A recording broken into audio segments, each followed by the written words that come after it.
उद्योग की तरह है। बस घर में बेटी हो जाए तो उसको कैसे भी 10th पास करवाना है।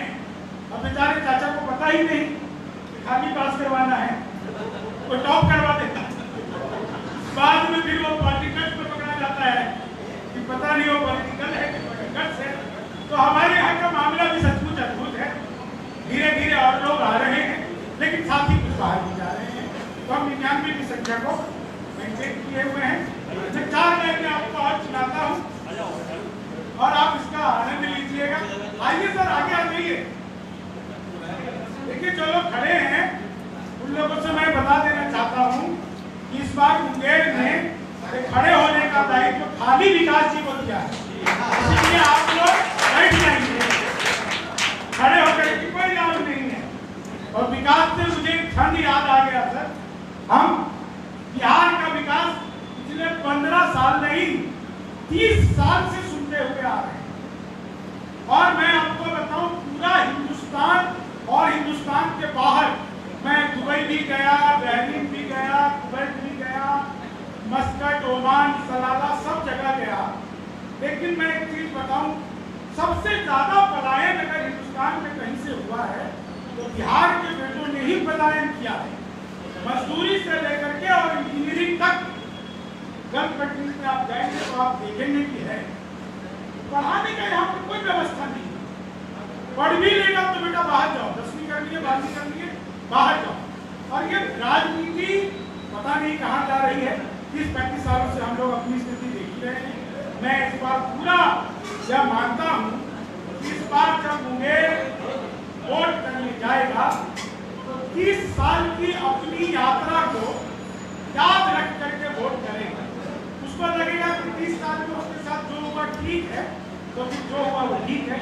लेकिन कुछ भी अगर दिल में खटके, कुछ भी दिल में अटके, तो एक बात जरूर सोचिएगा कि मुंगेर का विकास, नेताजी बाबा कहते रहे कि विकास है, विकास है, विकास है, विकास। तो आप लोग सबने सुना होगा बिहार का विकास, बिहार में बाहर, ये सारी चीजें सुशासन के माध्यम से आप लोगों ने लगातार सुनी होगी, बहुत बार पहले भी सुनते रहोगे और उससे पहले भी सुनते रहोगे।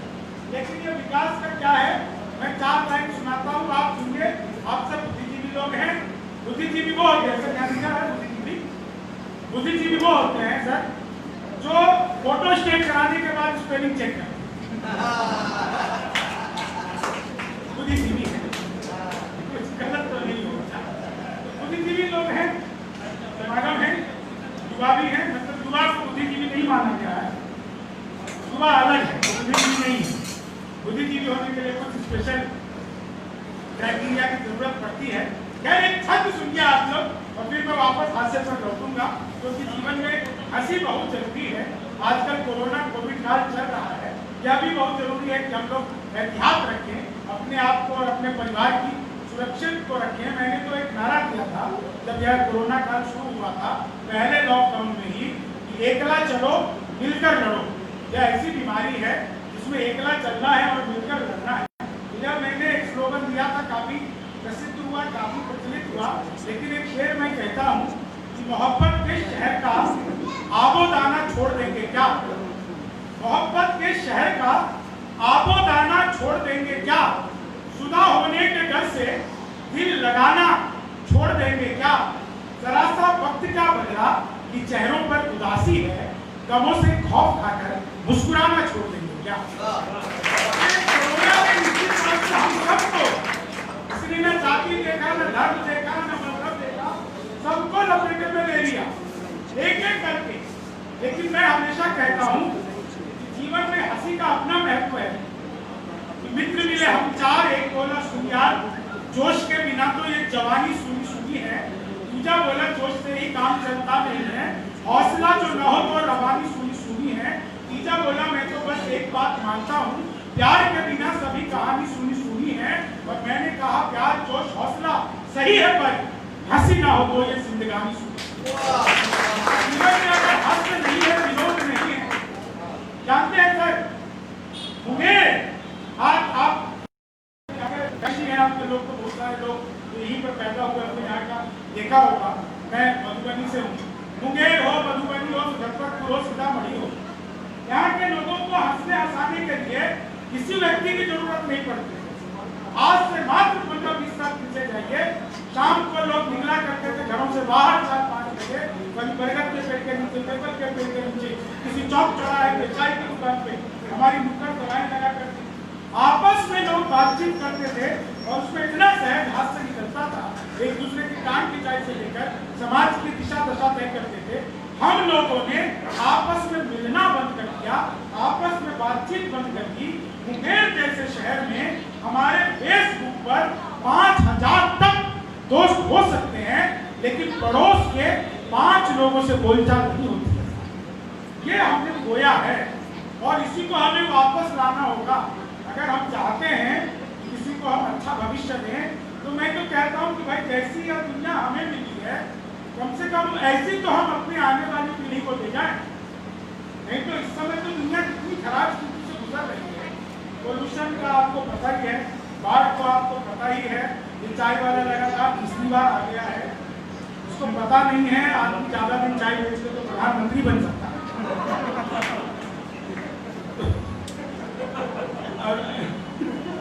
इसलिए जी चाय नहीं, चाय पीना चाहिए। गीता में भी श्री कृष्ण ने कहा एक बार अर्जुन से, अर्जुन त्वा चापी मया चापी, तुम भी चाय पियो और मैं भी चाय पीता हूँ। तब तक ये दोनों आपस में लड़ते रहे। तो देखो एक्चुअली क्या है विकास है, जब कभी ऐसी मीटिंग होना तो चाय पकौड़े मत रखा, क्योंकि अगर एक को भी नहीं मिला तो सोचे हम हो नहीं, हमको पता है ना। और ये अब ये सब हमको कह के बताओ हम इसी के लिए आए थे और ये यही बंद करवाता है। खैर ऐसा नहीं है। मैं विकास पर सर एक छंद आपको सुनाता हूँ और उसके बाद मैं अपना गीत धरती पसंद बिहारी वो आप लोगों को सुनाऊंगा। बहुत अच्छा आप लोग सुन रहे हैं। मैं भी बहुत दिनों बाद कार्यक्रम के इस रूपरेखा को कर रहा हूँ। लगभग 16 मार्च को मैंने आखिरी कार्यक्रम इस तरह का किया था, जिसमें पब्लिक गैदरिंग थी, लोगों का प्यार था, लोगों का स्नेह था। उसके बाद मैं कर रहा हूँ। तो विकास का सर एक छंद सुनो। कुर्सी का कमाल राजनीति कहता लाल डाले रोशनी पे चार मोटा माल चढ़ते रहे। कुर्सी का कमाल राजनीति कहता लाल डाले रोशनी पे चार मोटा माल चढ़ते रहे। टूटे टूटे भाइयों की मीठी मीठी बोलियों से जनता के धन से तिजोरी भरते रहे। तो एक ओर इनके गोदामों में अनाज भरे, दूसरी ओर भूखे प्यासे लोग मरते रहे।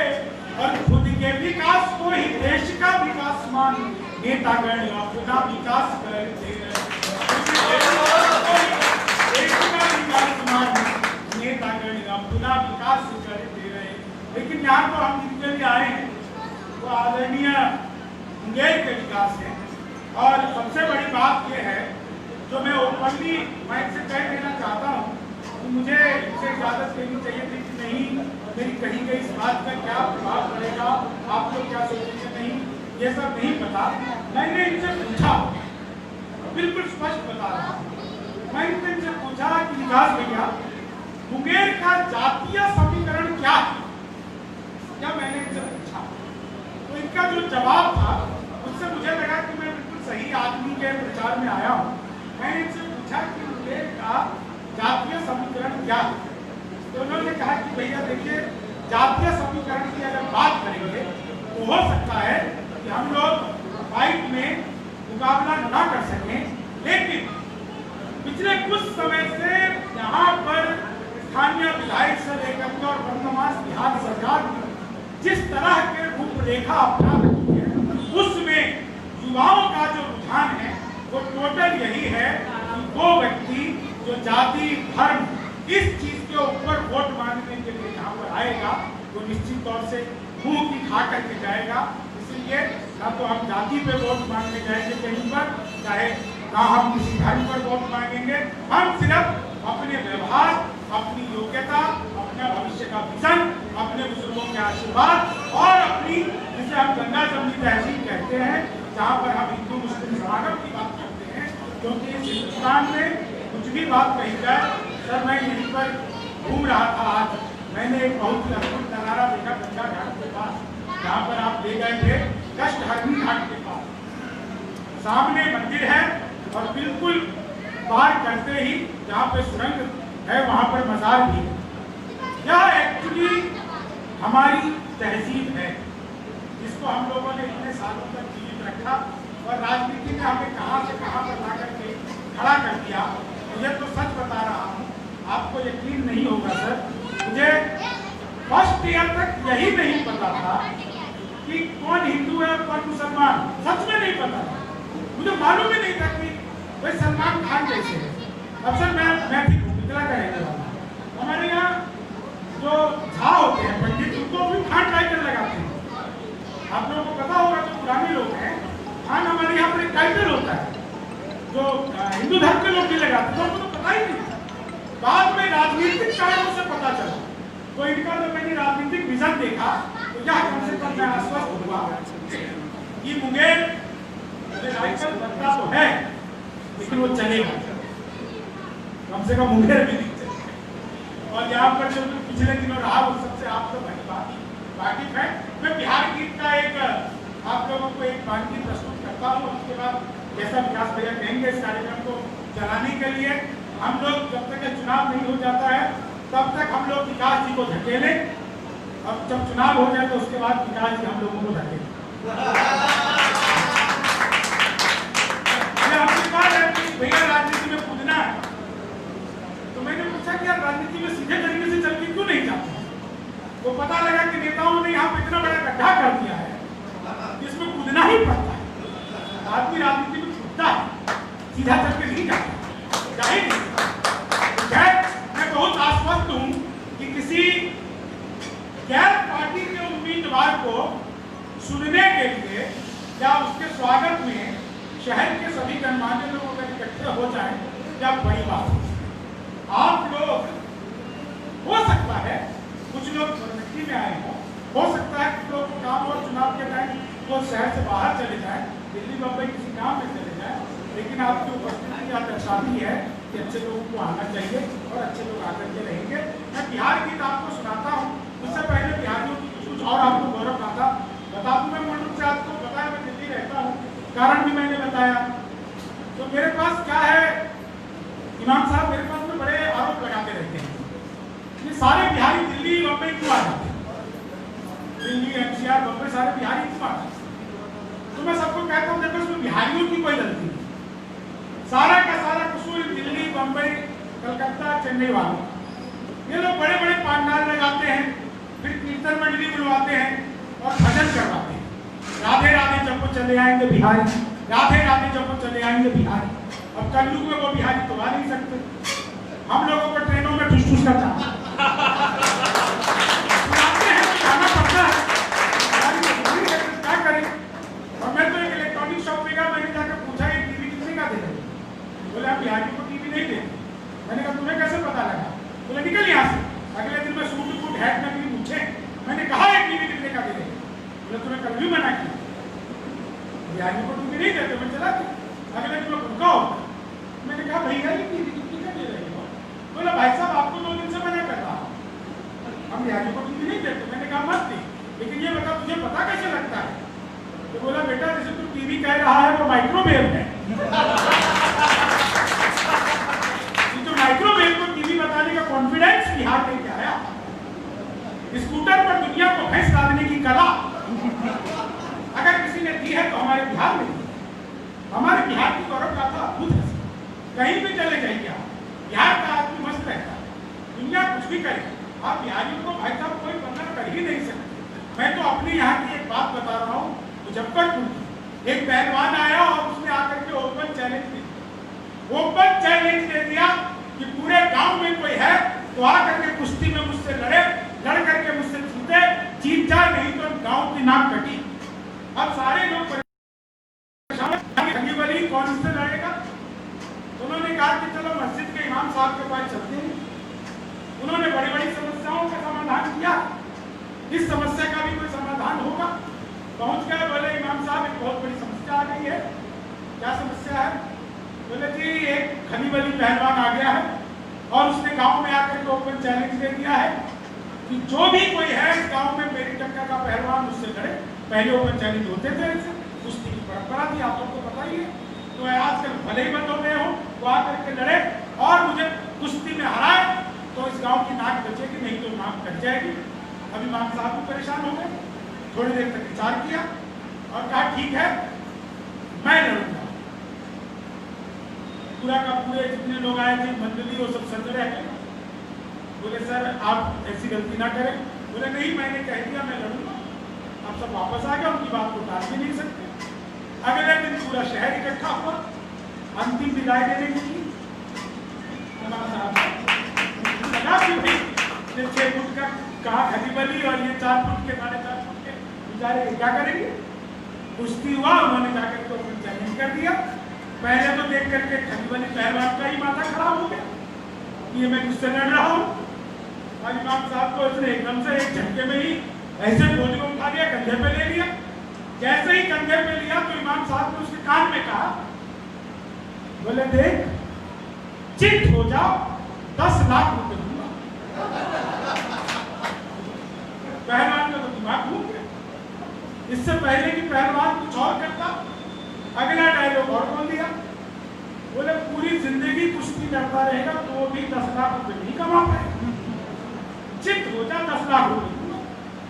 पहलवान ने ऐसा दाव मारा कि खुद ही चारों खाने चिट। इमाम साहब की जय जयकार हो गई, गांव की इज्जत बच गई। अगले दिन वो पहुंच गया मस्जिद में इमाम साहब के पास। इमाम साहब ने उसकी तरफ देखा ही, बोले इमाम साहब सलाम सलाम भाई, तो कल आप अखाड़े में मिले थे। बोले हाँ। बोले कि आपने वादा किया था। बोले हाँ वादा किया था। तो बोले लाओ मेरे 10 लाख रुपए। तो इमाम साहब ने जो जवाब दिया, आपको लगे कि एक बिहारी का जवाब नहीं हो सकता है तो आप लोगों की तालियां चाहता हूं, क्योंकि तालियां कलाकारों का भोज्य पदार्थ होती है। इमाम साहब ने कहा बेटा वो तो अखाड़ा था, तू अपना दाव चल रहा था, मैंने अपना दाव चल लिया।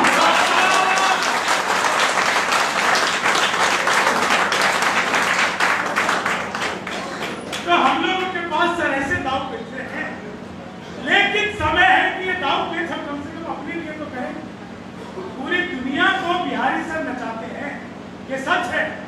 आप दुनिया में कहीं भी चले जाइए, आपको जानकर बहुत ही आश्चर्य होगा, या हो सकता है आप लोगों को पता हो, आज हमारे पीएमओ में मोदी जी के जितने भी सलाहकार समिति में हैं, उसमें सर्वाधिक लोग बिहारी हैं, सर्वाधिक लोग। ये बिहार के लोगों का एक आप चाहे अपनी बुद्धि मानिए, विवेक मानिए। मैं सर आपको बताऊं, मैं जो दुबई गया था इस कार्यक्रम के लिए, वहाँ पर अख्तर साहब हमारे मित्र हैं, तो कुरैशी परिवार से हैं वो, और वहाँ पर बहुत बड़ा व्यवसायिक मनुष्य। मैं जब उनके माध्यम से लोगों से मिला तो पूरे दुबई की इंजीनियरिंग को संभालने वाला अगर कोई है तो बिहार के लड़के हैं। पूरे वहाँ पे रिफाइनरी लगी हुई है तेल, कच्चे तेल की, वो सब के सब आप लोग संभाल रहे हैं, लेकिन हम लोग बिहार को नहीं संभाल पाए। यह बहुत बड़ी सच्चाई है। हम लोग जाकर के वोट किसी को भी दे आए, लेकिन अगर हम लोग अपने परिवार में झांके तो सबसे ज्यादा कमजोर, सबसे ज्यादा दबे हुए और सबसे ज्यादा बेकारी की हालत में अगर कोई है तो बिहार है। मैं एक कार्यक्रम करने के लिए MIT मणिपाल गया था। मणिपाल को छोटा जमशेदपुर बोलते हैं, क्योंकि जमशेदपुर के बहुत सारे लड़के वहाँ पर पढ़ते हैं, तैयारी करते हैं, कोचिंग लेते हैं, NIT MIT सब चीज़ों की टेक्नोलॉजी की। लेकिन मैंने जो देखा वहाँ पर 90% से अधिक लड़के जो वहाँ पर हॉस्टल में रहते हैं वो नशा में घिरे हुए हैं। वो कुछ ना कुछ नशा कर रहे हैं, वो घर से किसी बात पर, किसी अनाप शनाप खर्चे के लिए, किताब के नाम पर, एक्स्ट्रा ट्यूशन फीस के नाम पर घर से पैसे मंगाते हैं, और गार्जियनशिप के अभाव में वो लोग भटके हुए हैं। क्या मुंगेर में एक ऐसा विद्यालय, एक ऐसा विश्वविद्यालय नहीं हो सकता है कि हमारा बच्चा यहीं पर IIT की तैयारी करे? क्या है, मतलब सिंपल सोचने की बात है। आप लोगों को एक चीज और पता कराइएगा, ये जो सुपर 30 पटना में होता है, जिसमें बच्चों का चयन होता है, पढ़ाई तो बिहार की होती है, लेकिन बच्चे पूरे देश के होते हैं। क्या इस तरह की प्रतिभा मुंगेर में नहीं इकट्ठी हो सकती है? क्या मुंगेर इतना भी लायक नहीं हुआ कि एक ऐसा हॉस्पिटल नहीं खोल पाया? खुद विकास जी की माता जी को एक 3 दिन पहले, मुझे बताना चाहिए नहीं लेकिन मैं बता देता हूँ आप लोगों को, 3 दिन पहले उनको हार्ट संबंधित समस्या हुई, और यहाँ से भाग करके 5-5.5 घंटे की दूरी तय करके और पटना में जा करके वहाँ पर बताना पड़ा। नहीं तो यहाँ के लोकल डॉक्टरों ने तो कह दिया था कि अटैक हो गया है और संभावना क्या है पता नहीं, इतना डरा दिया गया और वहाँ पर जाकर के स्थितियाँ ठीक हुई, नॉर्मल हुई और पता लगा कि बताया गया था उस हिसाब की बातचीत नहीं है। तो इस तरह की अगर ठगी एक पढ़े लिखे लोग के साथ हो सके तो यहाँ के गरीब लोगों की स्थिति क्या होती होगी। मैं एक बात दावे से कह सकता हूँ, कितने लोग यहाँ पर हैं, कितने प्रतिशत लोगों का बच्चा बिना सर्जरी के होता है, क्या मेडिकल फेलियर है। आज से 15 साल पहले कौन सर्जरी से पैदा हुआ सर? लॉकडाउन में कौन सी सर्जरी हुई? या सब हमारा फेलियर है, लेकिन किसी नेता का, किसी विधायक का, सब नॉर्मल डिलीवरी वाले लोग होते हैं। बच्चों के विकास पर भी उसका प्रभाव पड़ता है, और माताएं बहनों को जो प्रभाव पड़ता है सर वो तो पड़ता ही पड़ता है। तो इसलिए यह बहुत जरूरी है कि सोचकर देखिएगा, यहाँ मुंगेर में, बिहार की तो बात छोड़िए, हम यहाँ पर जहाँ खड़े हैं वहाँ की बात करें, मुंगेर में क्यों एक ऐसा इंस्टीट्यूट नहीं बन पाया कि बच्चों को बाहर न जाना पड़े। मेरा बेटा जी कोई कहता है दिल्ली पढ़ता है, वो बहुत गर्व से बताता है, हम उसकी बात बहुत शर्म से सुनते हैं। मैं तो कोटा गया प्रोग्राम करने, आपको जानकर हैरानी होगी, एक सिंगल टीचर वहां नहीं मिला तो कोटा का सारे के सारे मिला, पढ़ाने वाले सारे, मैथ के टीचर बिहारी, अकाउंट के टीचर बिहारी, फिजिक्स के टीचर बिहारी, सब बिहारी। और जब यहाँ पर देखे तो कुछ है ही नहीं, तो अपनी संपत्ति भी बचेगी।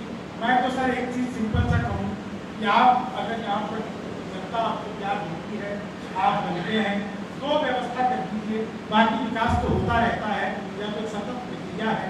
आज किसी चीज की और डिमांड है, 5 साल बाद किसी और चीज की डिमांड होगी, हम फिक्स नहीं रह सकते, लचीला होना पड़ेगा। लेकिन शिक्षा की बहुत जरूरत है, चिकित्सा की बहुत जरूरत है, एक जो नैतिक शिक्षा होती है उसकी भी बहुत जरूरत है। कहीं ना कहीं हम लोग आपस में कट गए हैं, प्रेम खत्म हो गया है एक दूसरे के साथ। नैतिक शिक्षा को जोड़िए। बिहार स्कूल ऑफ योगा को पूरी दुनिया का वैभव होना चाहिए, पूरी दुनिया का वैभव। लोग यहाँ से जाते हैं, बाहर जाकर जैसे ही वो हरिओम का उच्चारण करते हैं, मैं तुरंत समझ जाता हूँ कि बिहार स्कूल ऑफ योगा से आए। लेकिन यहाँ की स्थिति ही अद्भुत है, तो आप लोग इस पर ध्यान दीजिए। और मैं आपको बिहार की दिखा देता हूँ, क्योंकि बोलते हुए सर मुझे पता नहीं लगता कितनी देर हो जाती है। एक बार मैंने सुनाना शुरू किया तो 4 घंटे बाद पता चला मेरी घर। तो मैंने सुनने वालों से हाथ जोड़कर मांगी, मैंने कहा भाइयों मुझे सुनाते सुनाते 4 घंटे हो गए, मुझे समय का पता ही नहीं चला, मेरी घड़ी खराब थी। तो एक श्रोता खड़े होकर बोले, आपकी घड़ी खराब थी, पीछे कैलेंडर टंगा था वही देख लेते। दिन बदल गया। तो समय का पता नहीं चलता है, लेकिन आप लोगों ने बहुत एंजॉय किया। बाहर जब भी कहीं जाता हूँ मैं बिहार को एक गाली के रूप में सुना हूँ नाम से, क्या बिहार की वाली हरकत कर रहा है, सिंबल बन गया है। मैं बहुत दिन तक दिल्ली विश्वविद्यालय में जब मैं पढ़ रहा था, मैं यह सब सुनता था। फिर मैंने एक गीत लिखा, वो गीत जो मैंने लिखा वो मैं आपको प्रस्तुत करता हूँ। बाकी इस कार्यक्रम की कैसे आगे रूपरेखा होनी है तो हमारे विकास बाबू आपको बताएंगे, माधवन जी बताएंगे, आदरणीय श्वेतांग जी, जालान साहब, चेतन जी, सभी लोग जो सुमित जी, सुमित भैया, सब लोग जो इस कार्यक्रम के संयोजक बने हुए हैं। मंथन फाउंडेशन को एक बार धन्यवाद देता हूँ कि 100 किलोमीटर दूर है, समुद्र मंथन हुआ था जिस पहाड़ से, लेकिन आप लोग यहीं पर फाउंडेशन बना दिए हैं, तो अच्छी बात है। उस मंथन को करिए आप लोग, इसका समुद्र मंथन। लेकिन मैं एक बिहार गीत आप लोगों को सुनाता हूँ। बहुत सारे लोगों ने उसके बहुत सारे बंद सुने होंगे, कुछ नया भी होगा, कुछ जो आपने सुने हैं वो भी होगा। बस आप लोग आनंद लीजिए। बिहार क्या है, बिहारी क्या है, अपने आप पर गर्व करिए कि हम श्रम नायक हैं भारत के और मेधा के अवतारी हैं। हम श्रम नायक हैं भारत के और मेधा के अवतारी हैं। हम 100 पर भारी एक पड़े, हम 100 पर भारी एक पड़े, हम धरती पुत्र बिहारी। हम श्रम नायक भारत के और मेधा के। देखिए ताली जो आप बजा रहे हैं उसकी एक टेक्निक होती है। जितनी भी यहाँ पर महिलाएं हैं वो अपना बायां हाथ उठाएंगे और यदि मैं अपने पतिदेव की फोटो दी फिर तो आपको ताली बजाने में मजा आएगा। पुरुष जो है उनकी राष्ट्राओं को दाहिना उठा लो, भाभी जी की फोटो बनते कि ना, नहीं तो सुबह सुबह जो तो रोटी मिलती हुई बंद हो जाएगी। इसमें देख लो बिचौलिए की किसने करवाई थी। फिर जो आपको ताली बजाने में मजा आएगा। तो सचमुच सर हमारा तो अद्भुत ही संस्कार है, अद्भुत ही परिवार है। मुझे तो याद है वो मियां बीवी में तलाक तक नौबत आ गई, कोर्ट पहुंच गए। कोर्ट में जज साहब ने कहा कि भाई तुम लोग जब म्यूचुअल तलाक लेना चाहते हो तो कोर्ट क्या कर सकता है, इसमें मैं तलाक दे दूंगा। तुम्हारे पास 2 गाड़ी है, एक तुम्हारी हो जाएगी, 2 घर है, एक घर उसका एक घर उसका, लेकिन तुम्हारे 3 बच्चे हैं, मैं इसका बंटवारा कैसे करूं। तो सुनते ही पत्नी ने पति का हाथ पकड़ा और बोला कि चलो अब अगले साल मुकदमा दायर करें। अगले साल बुरा होगा तो भगवान भी नहीं चाहता कि वो अलग हो। तो अपने जीवन में हास्य जो है वो रहना चाहिए। तो जीवन में हास्य नहीं होना चाहिए। तो तालियां जो है आप लोग बजाते रहिएगा और आप लोगों को आनंद आता रहेगा कि हम विश्राम नायक है भारत के और बेटा के अवतारी है। हम 100 पर भारी एक पड़े, हम 100 पर भारी एक पड़े, हम धरती पुत्र बिहारी है। हम शम नायक है भारत के और बेटा के अवतारी है। शहनाई जिस पर नाज करे बिस्मिल्लाह खान हम ही तो है। शहनाई जिस पर नाज करे बिस्मिल्लाह खान अभी तो है। शारदा लोक गायक सुर की पहचान अभी तो है। दुनिया पूजे उगता सूरज, दुनिया पूजे उगता सूरज, हम ढलते के भी पुजारी, हम धरती पुत्र बिहारी, हम धरती पुत्र बिहारी, हम धरती पुत्र बिहारी, हम धरती पुत्र बिहारी। 57 में जब दूर हुई हम जय प्रकाश बनकर डोले, सिंहासन खाली करो कि जनता आती है दिन कर बोले। हम सिखों के दशमेश गुरु, हम सिखों के दशमेश गुरु, बिरसा मुंडा अवतारी, हम धरती पुत्र बिहारी, हम धरती पुत्र बिहारी है। हम धरती पुत्र बिहारी, हम धरती पुत्र बिहारी।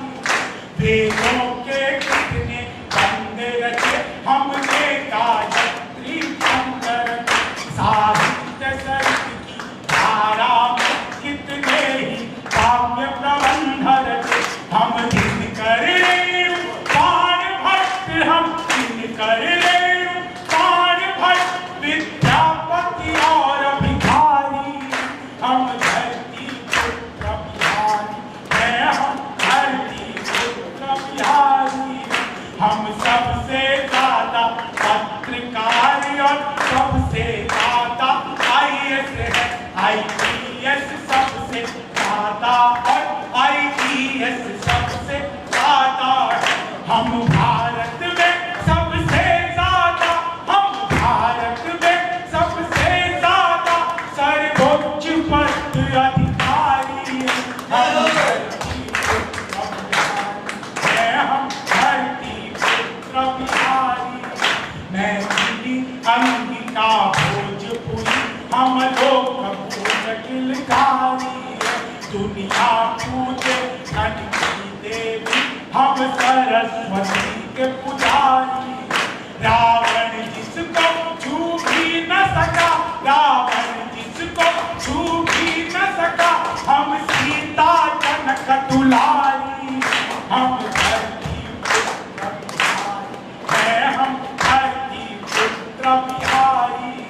पहला पहला गणतंत्र दिया और अर्थशास्त्र का मंत्र दिया। नालंदा से हमने जग को शिक्षा का पहला मंत्र दिया। गिनती को शून्य दिया हमने, गिनती को शून्य दिया हमने, गणनाए भी बलिहारी है। हम धरती पुत्र बिहारी है, हम धरती पुत्र बिहारी। तेजस निर्माण, तेजस भारत का अपना स्वदेशी लड़ाकू विमान है। इसका निर्माण दरभंगा के मानस बिहारी वर्मा के निर्देशन में हुआ। तेजस निर्माण किया हमने जग जिसके आगे, भारत के पहले राष्ट्रपति राजेंद्र प्रसाद सब कौन हुआ। हर रंग के फूल खिले जिसमें हम ऐसी एक फुलवारी है। हम धरती पुत्र बिहारी है, हम धरती पुत्र बिहारी है। हम धरती पुत्र बिहारी है, हम धरती पुत्र बिहारी है। लिट्टी चोखा और दही चूड़ा फिर पाँच मकान का क्या कहना। विद्यापति हम जिसके द्वारे शिव शंकर बन आए उगना।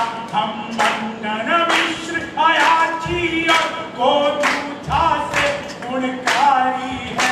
हम धरती पुत्र बिहारी है, हम धरती पुत्र बिहारी है। वैभव दुनिया के भाग सभी हम महावीर अवतारी है। बनकर अशोक जग जीत लिया फिर भी हम शांति पुजारी है। हम युद्ध त्याग कर बुद्ध हुए, हम युद्ध त्याग कर बुद्ध हुए। हम गांधी की मोतिहारी है। हम धरती पुत्र बिहारी है, हम धरती पुत्र बिहारी है। जीते जी हार नहीं मानी, हम वीरम पर अभिमानी। आप लोगों ने कुंवर सिंह का नाम कितने लोगों ने सुना है? लगभग सभी लोगों ने सुना है। मैं एक छंद बीच में आपको सुनाता हूँ, शायद बिल्कुल नया है, आपने बहुत सारा सुना है और आप साथ साथ दोहरा भी रहे हैं, लेकिन ये बिल्कुल नया छंद है, ये सुनिए। आरा जगदीशपुर के बाबू कुंवर सिंह 1857 की जो हमारी स्वतंत्रता संग्राम की पहली जो लड़ाई हमारी थी, उस लड़ाई में जो पार्टिसिपेशन था उसमें सबसे बड़ा पार्टिसिपेशन अगर किसी का था तो बाबू कुंवर सिंह का था। 80 साल की उम्र में तलवार उठाई जगदीशपुर आरा की। मैंने एक छंद लिखा, आप सब समझदार लोग हैं, उनके विषय में यह बहुत बात लोगों तक पहुंची है और यह सत्य भी है कि जब उनकी भुजा में गोली लग गई तो जहर उनके शरीर में न फैल जाए, इसलिए उन्होंने अपनी ही तलवार से अपनी भुजा को काट के गंगा में प्रवाहित कर दिया। मैं एक छंद सुनाता हूँ, आप आनंद लीजिए। ठंडी देह के गरम रखते हैं कुंवर सिंह, यही शौर्य पाठ आर्यव्रत को बढ़ा दिया। ठंडी देह के गरम रखते हैं कुंवर सिंह, यही शौर्य पाठ आर्यव्रत को बढ़ा दिया। आयु थी अनूठी जैसे सोने की अंगूठी और उसमें भी अश्रूपी रत्न को बढ़ा दिया। कि गोली जब हाथ में लगी तो घबराए नहीं, साहस का रथ मन बढ़ा दिया। और जिस हाथ से चढ़ाते लोग गंगा जी में जल, वही हाथ काट गंगा मैया को चढ़ाते लोग। 1857 की क्रांति का इतिहास जब ब्रिटेन की पार्लियामेंट में दोहराया गया तो उस समय के वायसराय ने ब्रिटेन पार्लियामेंट में यह बयान दिया कि अगर आरा जगदीशपुर के बाबू कुंवर सिंह अपनी उम्र से 20 साल भी छोटे होते तो ब्रिटानिया हुकूमत में वो ताकत नहीं थी जो हिंदुस्तान को गुलाम बना सके। हम ऐसी परंपरा के लोग रहने वाले हैं कि जीते जी हार नहीं मानी, हम वीरम पर अभिमानी है। हम खुदीराम इतिहासों में अल्हड़ सी मस्त जवानी है। जिसके आगे कौना पहाड़, जिसके आगे कौना पहाड़, दशरथ माझी धुनधारी है। हम धरती पुत्र बिहारी है,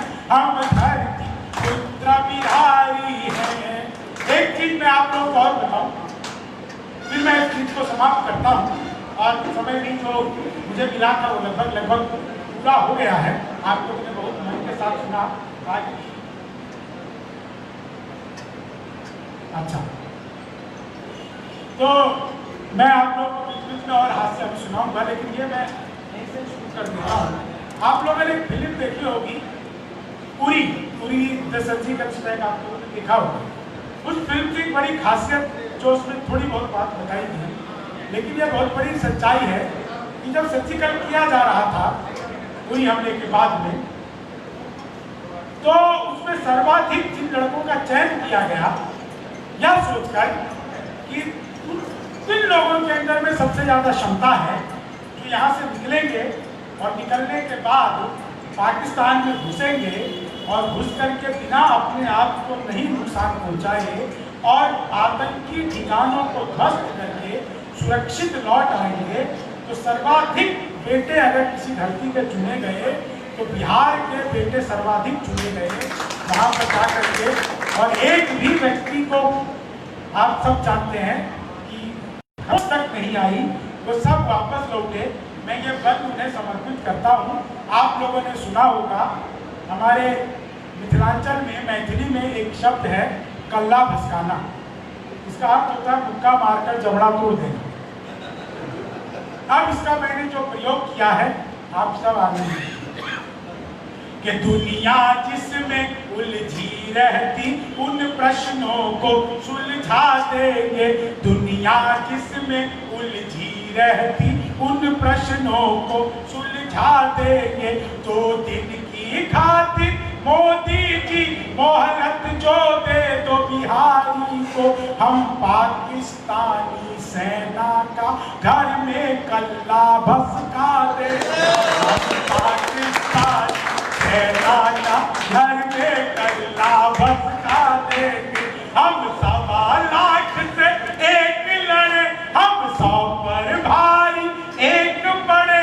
यारों के हम हैं यार मगर दुश्मन के तेज कटारी है। हम धरती पुत्र बिहारी है, हम धरती पुत्र बिहारी। तो सर बात ऐसे ही चलती रहती है। मैं आगे कुछ हास्य व्यंग का आदेश सर की तरफ से और हुआ है, मैं कर लेता हूँ। जब तक जीत ना जाए तब तक तो इनकी बात हम मान लें, ताकि आगे ये हमारी बात माने। तो मैं आपको बता दूं सर, मैं तो मुंगेर में हूँ। मुंगेर प्रसिद्ध है राइफल के लिए, पूरी दुनिया में जाना जाता है। हाँ सर, सच में दुलाली। देखिए ये है ना, हमारे यहाँ तो खबर भी पहले ऐसी चलती थी, खेल खेल में गोली चला 2 घायल। तो हम लोग तो खेल खेल में ही 2-4 को निपटा देते थे। तो हम लोगों का मामला ही अद्भुत है। मैं राजस्थान गया था पिछले दिन, तो हमारे एक कवि मित्र मुझे बता रहे थे कि राजस्थान की महिलाएं इतनी ज्यादा वीरांगना होती है, यहाँ पर पति अगर शहीद हो जाए तो वह उसकी चिता के साथ शमशान घाट तक जाती है। मैंने कहा कभी हमारे बिहार आकर के देखो, जिंदा को छोड़कर आ जाती है। यहाँ की महिलाओं का अलग हिसाब है। और सर मैं तो आजकल बता रहा हूँ, योग भी यहाँ पर तो योग केंद्र है ना सर। मैं तो ट्रेन में बैठा हुआ था, मेरे सामने 4 महिलाएं बैठी हुई, सब लगी। मैंने पूछा बहन जी क्या कर रही है?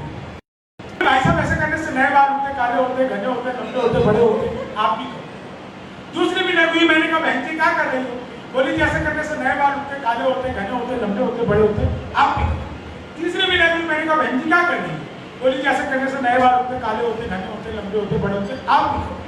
चौथी कुछ नहीं कर रही थी, मंकी कैप बंदर वाली टोपी पहन के बैठी हुई, आंखें दिख रही थी, हाथ पीछे। मैंने कहा बहन जी आप क्यों नहीं कर रही ऐसे? बोली भाई साहब करती थी, अब छोड़ दिया। मैंने कहा जी क्यों छोड़ दिया? बोली जी 2 साल ज्यादा कर लिया, पूछे निकल।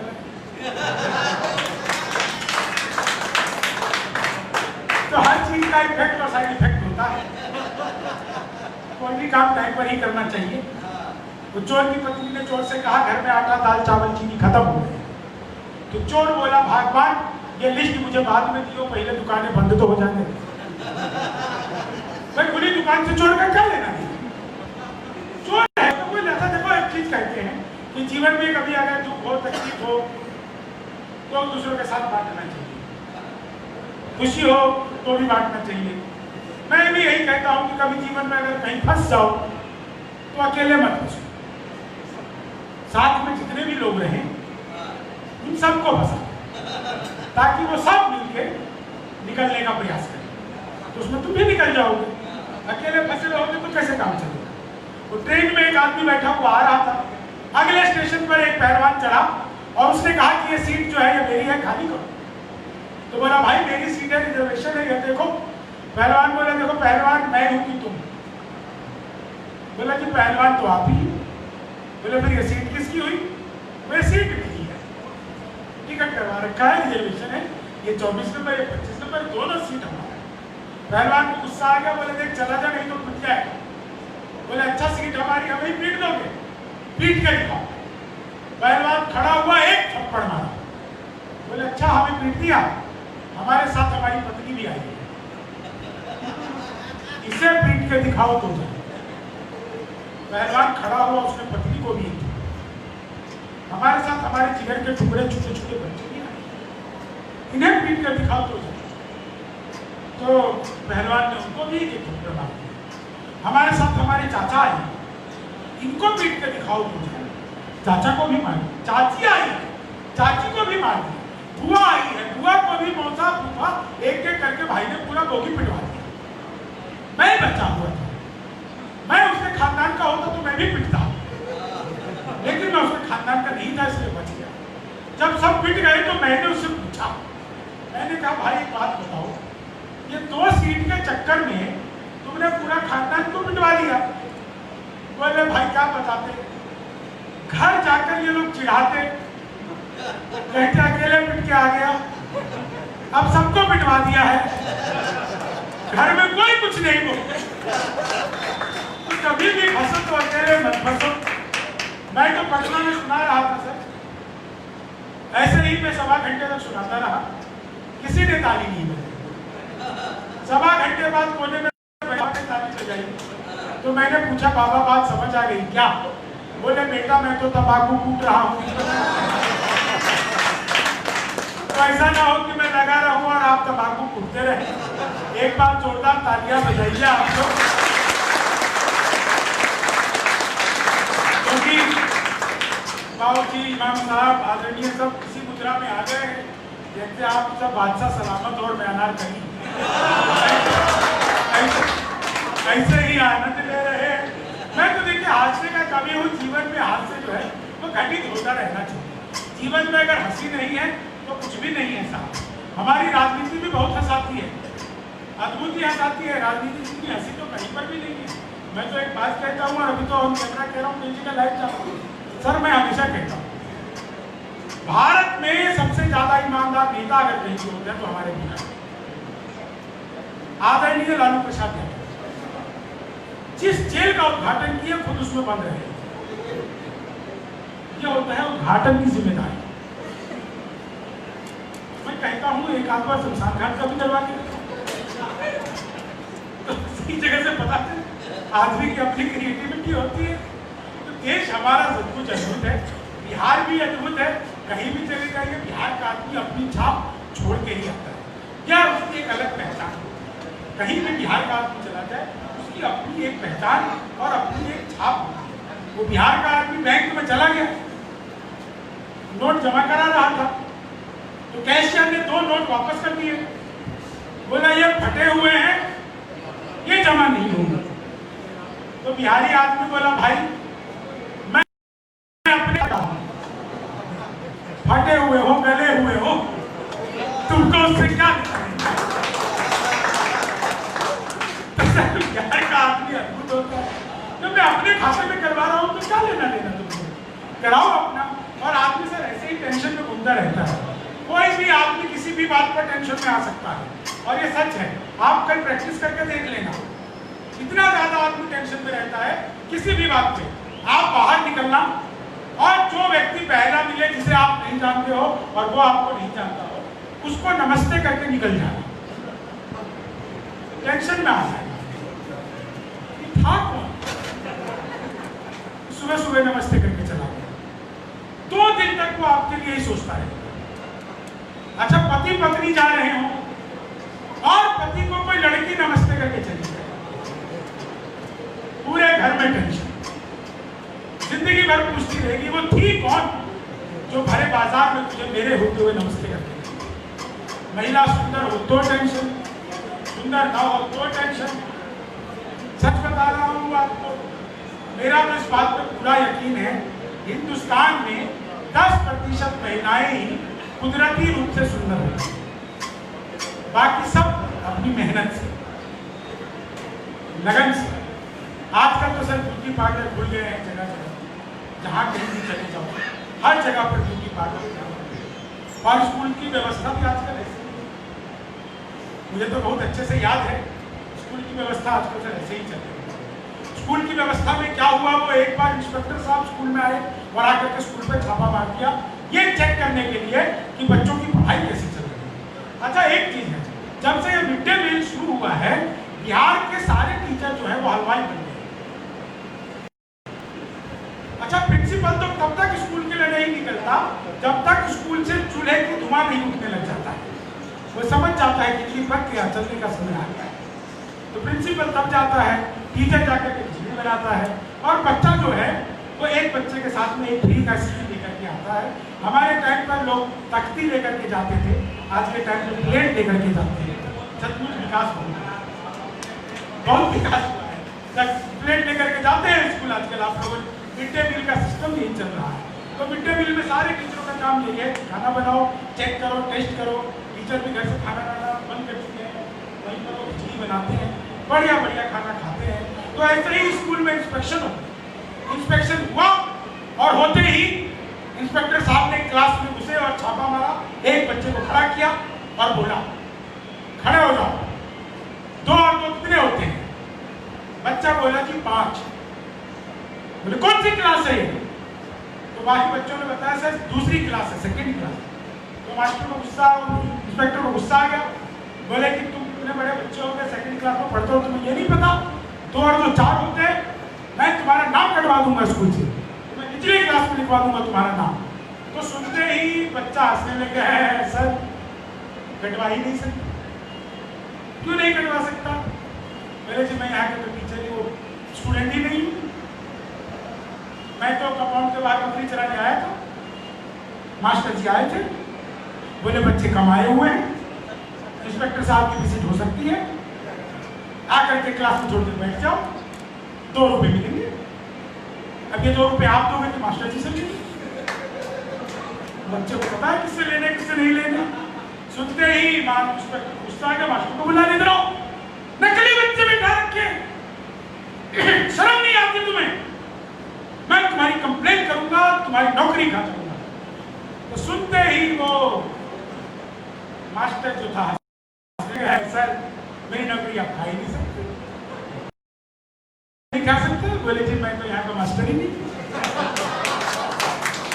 मास्टर तो मेरे बड़े भाई साहब हैं, साथ में परचूने की दुकान चलाते हैं, सामान कम हो गया था, मंडी गए हुए हैं सामान लाने, मुझे कह गए थे इंस्पेक्टर साहब आ सकते हैं 2 घंटे के लिए स्कूल संभाल ले, तो मैं तो स्कूल संभाल रहा हूँ।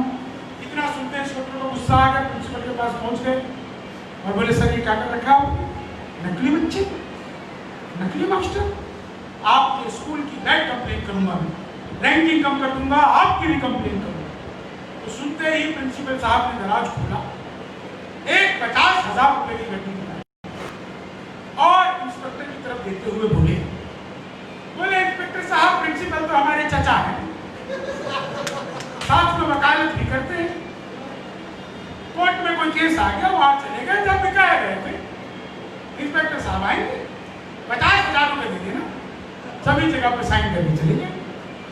इंस्पेक्टर साहब ने 50,000 का नोट लिया और जेब में रखते हुए बोले देखो वो तो मैं हूं जो 50,000 में मान गया, अगर असली वाले इंस्पेक्टर साहब आते तो देखो वो तो मैं हूं जो आपकी इतनी कम तालियों में मान गया।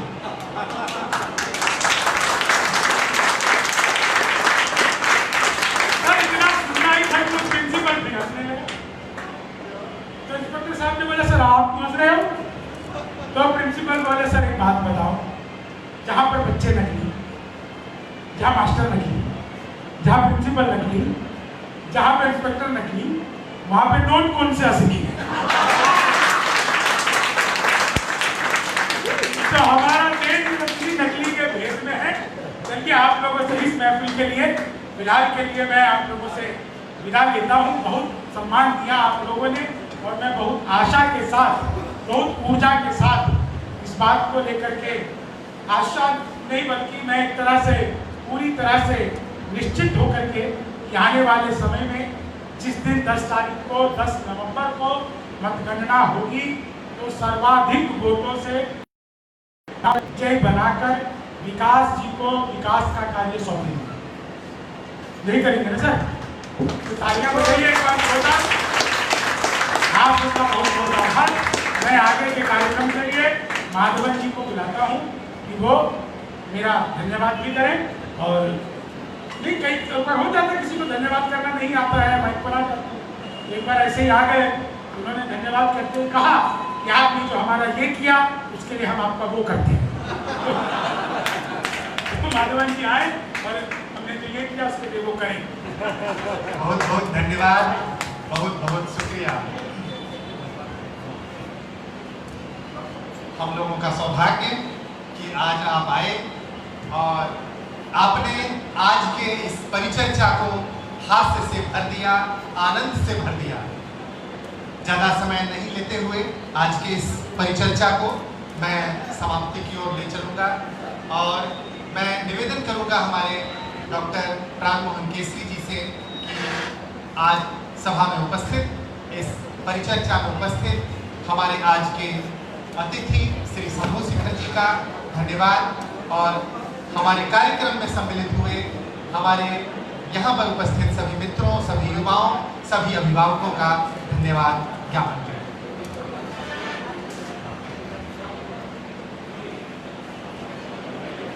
भाई 99 की संख्या मिली है और इस 99 की संख्या में हम 101 कैसे बने?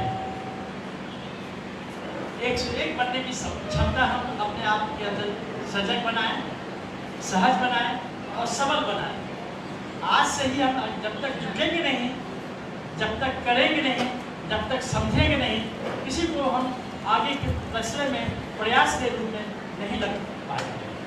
प्रयास आज से ही लगना होगा।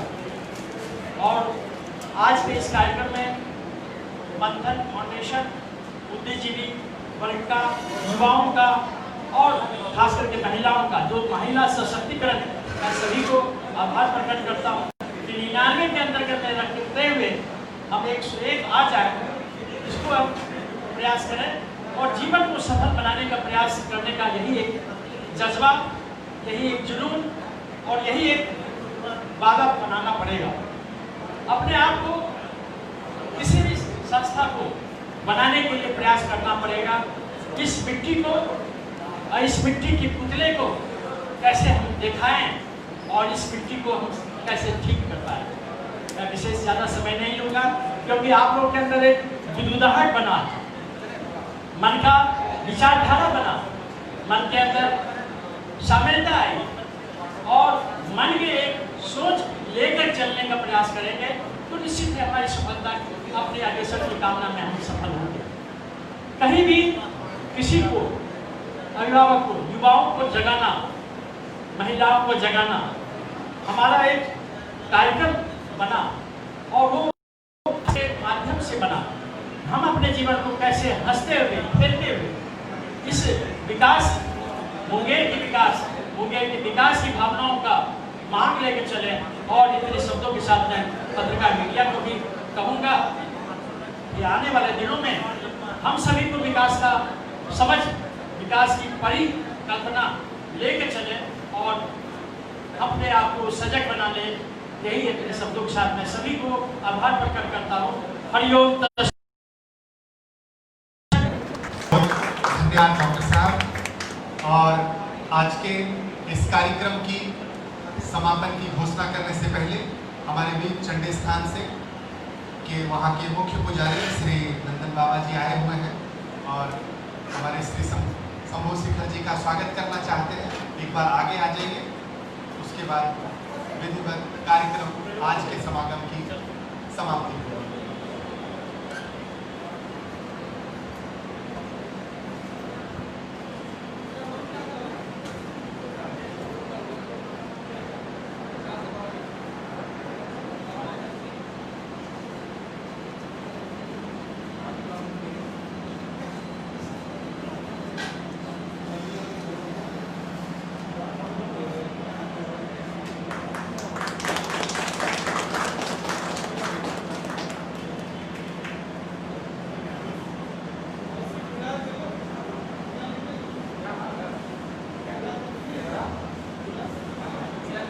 आप सभी का बहुत बहुत शुक्रिया, बहुत बहुत धन्यवाद। आज शाम में एक और समागम है बिंदवारा एरिया में, वहाँ पर भी श्री शंभू शेखर जी होंगे। अगर कोई मित्र, कोई साथी छूट गए हैं तो वहाँ सम्मिलित हो सकते हैं।